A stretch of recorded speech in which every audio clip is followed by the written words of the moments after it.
Pusat Laboratorium Forensik atau Puslab-For merupakan unsur pelaksana teknis di bawah Kabareskrim Polri. Namun kalian tahu nggak apa sih fungsi dan tugas kerja dari Divisi Puslab-For Polri? Ya, Puslab-For bertugas mendukung reserse kriminal kepolisian dengan menerapkan ilmu forensik dalam mengungkap kasus kejahatan.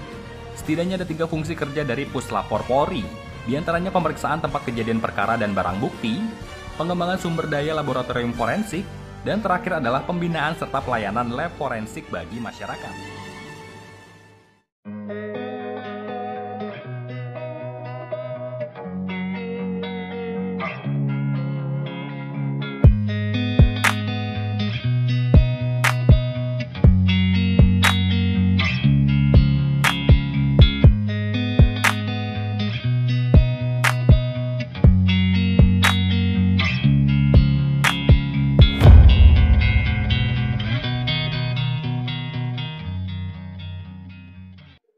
Cek 1, 2, 3.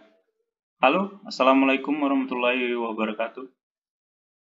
Jumpa lagi di channel Penerimaan Polri. Sekilas tadi sudah kita lihat gambaran singkat, video singkat tentang apa itu Laboratorium Forensik Lab4. Di sini kita akan membahas tentang Bintara Kompetisi Khusus Lab4. Sebelum ke sini,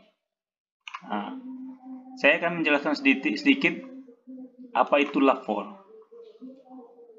Lab4 itu singkatan dari Laboratorium Forensik. Ini secara singkat kita ambil di Wikipedia, ensiklopedia bebas, ilmu forensik.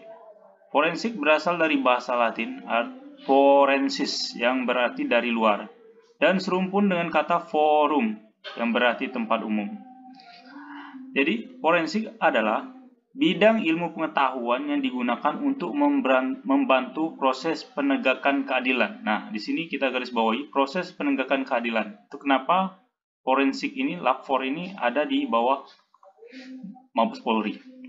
Jadi, untuk membantu proses penegakan keadilan melalui proses penerapan ilmu atau sains. Jadi, dia dalam menegakkan keadilan itu dia menerapkan ilmu pengetahuan dan sains. Jadi berdasarkan secara ilmiah lah bisa dibilang itu.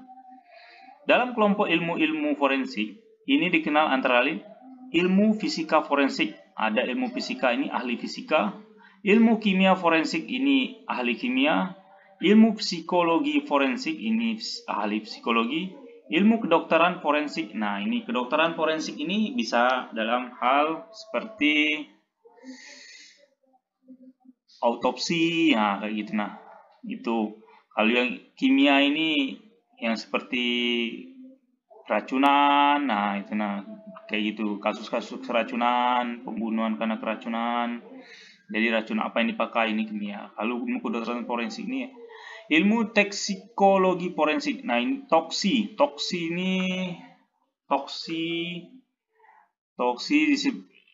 dapat dilihat di sini. Toksikologi forensik adalah penggunaan toksikologi dan disiplin ilmu lainnya seperti kimia analis, farmakologi, dan kimia klinik untuk tujuan penyelidikan hukum atau medis kasus kematian, keracunan, dan penggunaan obat. Perhatian utama toksikologi forensik bukanlah hasil legal penyelidikan toksik. Nah, ini bisa dilihat secara jelas ini. Ilmu forensik, fisika forensik ini, kimia forensik. Nah, ini sub bidangnya toksikologi forensik, ini masih berhubungan dengan toksikologi forensik tadi. Ilmu psikiatri forensik, komputer forensik. Ini komputer forensik ini salah satu cabang ilmu forensik berkaitan dengan bukti legal yang ditemui pada komputer dan media penyimpanan digital. Nah, ini paham kan teman-teman? Sampai di sini paham ya teman-teman untuk pengertian forensik itu sendiri. Tahap-tahap forensik diantaranya adalah sebagai berikut. Maksudnya ini tahap kerjanya ini teman. Pengumpulan, acquisition, pemeliharaan, preservation, analisis, presentasi, presentation. Jadi ini maksudnya tahapan kerjanya. Pertama dikumpulkan dulu, kedua dipelihara, bersihkan, mungkin dirapikan. Nah, yang ketiga baru dianalisis. Nah, dianalisis. Yang keempat baru dipresentasikan. Nah, itu tahap kerjanya.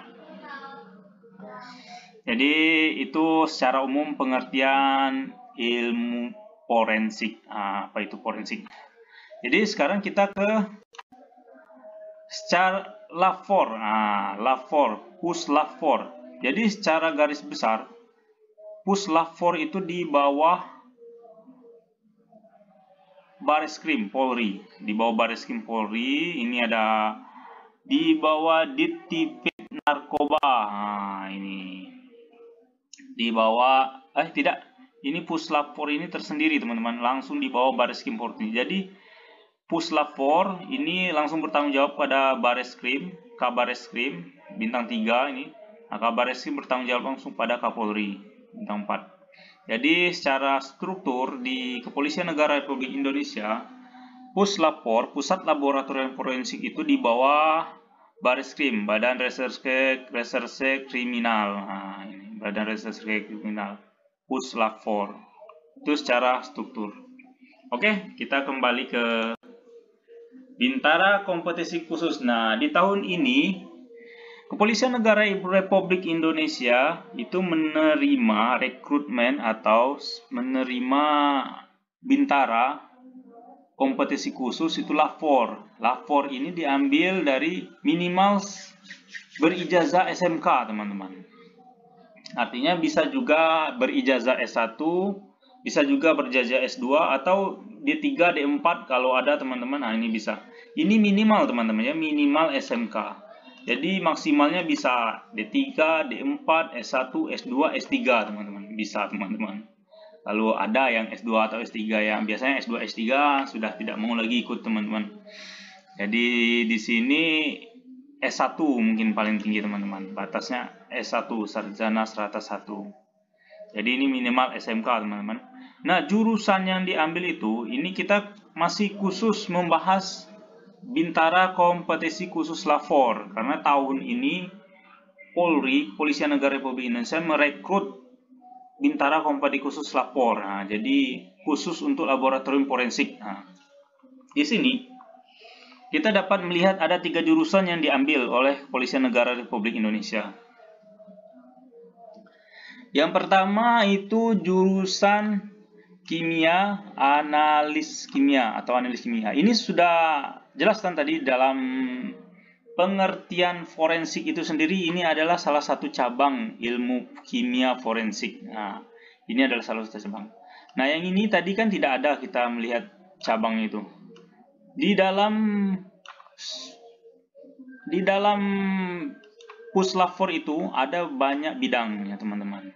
Nah, di sini ada yang kimia. Nah, kenapa di sini ada teknik listrik, instalasi tenaga listrik? Karena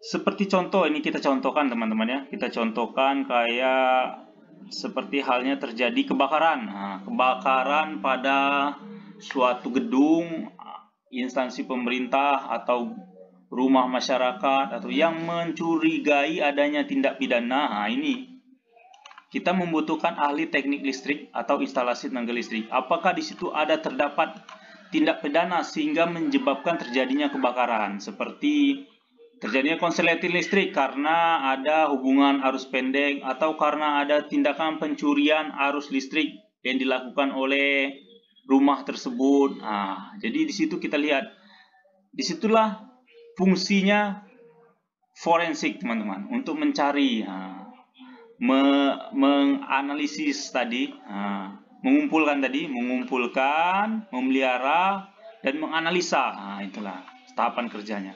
Mengumpulkan, memelihara dan menganalisa, lalu terakhir mempresentasikan. Nah, mempresentasikanlah itulah hasil akhirnya ada tidak tindak pidana atau tidak ada tindak pidana. Nah, ini kenapa dibutuhkan yang ke C, teknik. Kita ke C lagi ya teman-teman ya. Ini teknik listrik atau instalasi tenaga listrik, ini jelas teman-teman ya. Sudah jelas teman-teman. Kalau kimia ini sudah jelas teman-teman, ini berkaitan dengan zat-zat kimia teman-teman. Apakah itu mungkin limbah beracun dari suatu pabrik yang menyebabkan aliran sungai itu menjadi beracun sehingga memakan korban jiwa seperti meninggalnya penduduk di sekitar aliran sungai, atau ada lembaga yang melaporkan tercemarnya air sungai. Jadi ini butuhnya kimia atau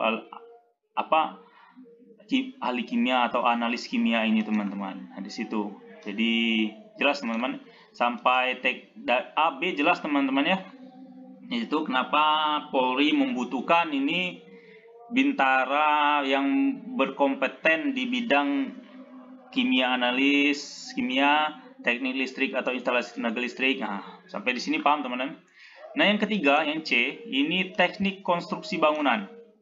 Di sini teknik konstruksi bangunan, di sini saya rasa teman-teman sudah dapat membayangkan ini maksud dari kenapa dibutuhkan teknik konstruksi bangunan. Nah, kalau teman-teman sudah paham, bisa nanti teman-teman share di kolom komentar teman-teman ya.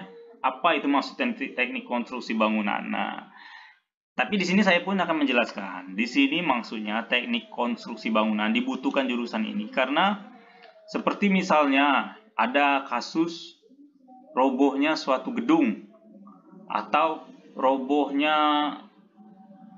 rumah atau robohnya bangunan proyek atau robohnya apa. Jadi di situ apabila si pemilik gedung atau si pemilik proyek melaporkan, jadi inilah guna teknik konstruksi bangunan. Nah, mereka akan mencari atau mengumpulkan data yang berkaitan dengan gedung yang roboh tersebut. Apakah di situ ada human error atau ada atau ada kong kali kong mungkin, pengurangan bahan mungkin ya kan, kayak gitu. Nah teman-teman, jadi konstruksinya dikumpulkan lalu dipelihara, dilihat, lalu dianalisis, lalu ditetapkan bahwa bangunan itu roboh karena konstruksinya yang tidak rapi, tidak bagus, atau bisa jadi setelah dianalisis ditetapkan bahwa karena perbandingan antara semen dan pasirnya tidak sebanding sehingga menyebabkan bangunan itu belum menjadi sudah roboh. Nah, ini yang maksud dengan jurusan teknik konstruksi bangunan ini. Mengapa Polri membutuhkan ini? Bukan asal-asal. Kepolisian Negara Republik Indonesia itu tidak asalan dalam memilih atau merekrut bintara kompetensi khusus teman-teman ya. Karena kalau bintara tugas umum itu tugasnya itu secara umum seperti patroli, pengaturan, seperti kayak ibarat kata tuh pencegahan, apalagi seperti dalmas, lalu lintas, itu tugas umum. Kalau laporan forensik ini khusus teman-teman ya. Jadi dibutuhkan rekrutmen yang khusus juga karena di sini dia memiliki kelebihan tersendiri, memiliki keahlian tersendiri, maka Polri membutuhkan rekrutmen bintara kompetisi khusus ini. Nah, ini di sini tinggi badan pun bisa kita lihat di sini teman-teman ya. Tinggi badan pun tidak sama dengan polisi tugas umum seperti tugas umum atau Brimob, tidak sama teman-teman. Dia lebih rendah lagi karena yang dicari di sini keahliannya teman-teman. Keahliannya. Jadi diturunkan lagi tinggi badannya menjadi 163. Kalau umum kan 165 kalau untuk pria. Kalau untuk wilayah Papua dan Papua Barat 160. Kalau untuk umum kan 163. Untuk wanita diturunkan lagi. Ini dapat kita lihat ini di tinggi badannya teman-teman. Nah, sampai di sini paham kan teman-teman apa yang dimaksud dengan bintara kompetisi khusus LAFOR, laboratorium forensik. Nah, itulah gunanya teman-teman. Sebenarnya ini banyak lagi. Ada kedokteran forensik. Nah, dibutuhkan dokter teman-teman. Dokter itu jalur penerimaan SIPSS biasanya kalau dokter itu teman-teman. Nanti dijuruskan lagi mereka ke forensik atau ke rumah sakit atau ke pusdokes teman-teman. Ada lagi seperti kayak apa namanya itu psikologi teman-teman. Nah itu psikologi, bintara khusus psikologi itu bisa teman-teman, karena kita tidak tahu mungkin ada tindak pidana itu terjadi karena psikologi seseorang itu kena teman-teman, kan bisa seperti itu. Itu maksudnya. Sampai di sini paham kan teman-teman tentang penjelasan bintara kompetisi khusus. Ini bukan berartinya, maksudnya itu bukan berarti Bakomsus ini, bintara kompetisi khusus ini bukan berarti bukan polisi teman-teman. Ini polisi juga ini teman-teman.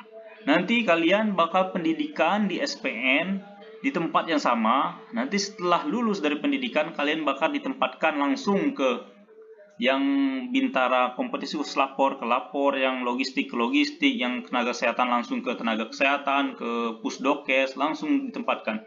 Kalian polisi tugas umum, mereka masih menjalani lagi mungkin seperti bintra lagi ke Sabara teman-teman, mereka belum ditempatkan teman-teman. Gitu, ini memiliki kekhususan dan keahlian tertentu khusus teman-teman. Nah ini singkat tentang pembahasan bintara kompetisi khusus teman-teman ya. Apabila ada pertanyaan silakan bertanya di kolom komentar. Kenapa ini ada cuman 3 jurusan aja teman-teman? Karena pada saat ini Polri hanya membutuhkan 3 jurusan ini. Nah, pada tahun ini rekrutmennya hanya membutuhkan 3 jurusan ini. Kenapa 3 jurusan ini? Ya Allahu a'lam bishawab, saya tidak tahu teman-teman, karena mungkin tingkat kebutuhan yang dilihat oleh Mabes Polri itu tingkat kebutuhannya teman-teman. Kalau untuk masalah kuota itu nanti teman-teman, itu di akhir nanti, kita tidak tahu kuotanya berapa ini teman-teman ya. Nah, yang penting teman-teman itu ikut tes, melaksanakan tes dengan sungguh-sungguh, dengan mental yang kuat, mental baja, berdoa, dan minta restu kepada orang tua. Insya Allah teman-teman lurus semua. Yang like dan komen dan subscribe di video ini, insya Allah teman-teman. Yang nonton di video ini, insya Allah teman-teman lulus dan sukses semuanya teman-teman. Oke teman-teman, sekian dulu mungkin penjelasan singkat tentang bintara kompetisi khusus lapor. Apabila ada pertanyaan silakan cantumkan di kolom komentar. Jangan lupa untuk like, komen, dan subscribe teman-teman. Nyalakan lonceng agar tidak ketinggalan video-video dari penerimaan Polri berikutnya, dari channel penerimaan Polri berikutnya. Nah, terus semoga video ini bermanfaat, semoga menjadi inspirasi dan penambah pemacu semangat teman-teman. Sampai jumpa di video berikutnya. Assalamualaikum warahmatullahi wabarakatuh.